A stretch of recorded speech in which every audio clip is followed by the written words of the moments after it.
रामनाथ कोविंद राष्ट्रपति का चुनाव जीत चुके हैं। कोविंद देश के 14वें राष्ट्रपति बनेंगे।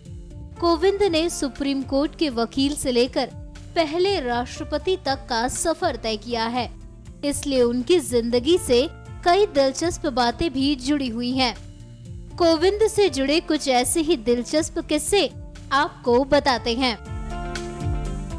2014 के लोकसभा चुनाव में कोविंद उरई से चुनाव लड़ने की तैयारी कर रहे थे। टिकट तय हो चुका था, लेकिन अचानक पार्टी ने टिकट काट दिया। उस समय मोदी ने कहा था कि अब आप सीनियर हो गए हैं, इसलिए अब आपको दूसरी जिम्मेदारी दी जाएगी। तब कोविंद को लगा था कि शायद उनका राजनीतिक करियर खत्म हो गया है। रामनाथ कोविंद 6 किलोमीटर दूर पढ़ने जाते थे। रास्ते में गन्ने के खेत थे, तो उनके दोस्त गन्ना तोड़ लिया करते थे। एक बार किसान खेत में ही था, उसने गन्ना तोड़ने वाले एक लड़के को पकड़ा और थप्पड़ जड़ दिया। इस पर रामनाथ कोविंद किसान से ये कहकर भिड़ गए कि दोस्त को थप्पड़ क्यों मारा। कोविंद ने किसान को कहा, मेरा दोस्त माफी मांग लेता, लेकिन तुम्हें उसे मारना नहीं चाहिए था।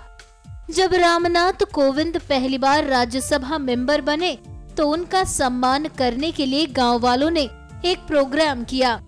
कोविंद के सम्मान में गांव वालों ने उनके वजन के बराबर एक एक के सिक्के इकट्ठा किए, साथ ही चांदी के 11 और सोने का एक मुकुट भी दिया।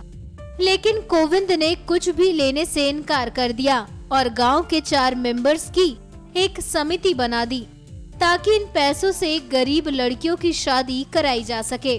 रामनाथ कोविंद ने दिल्ली में रहकर सिविल सेवा की तैयारी की थी। तीसरे प्रयास में चयन भी हुआ, लेकिन एलाइड सेवा में चयन होने पर उन्होंने नौकरी ठुकरा दी।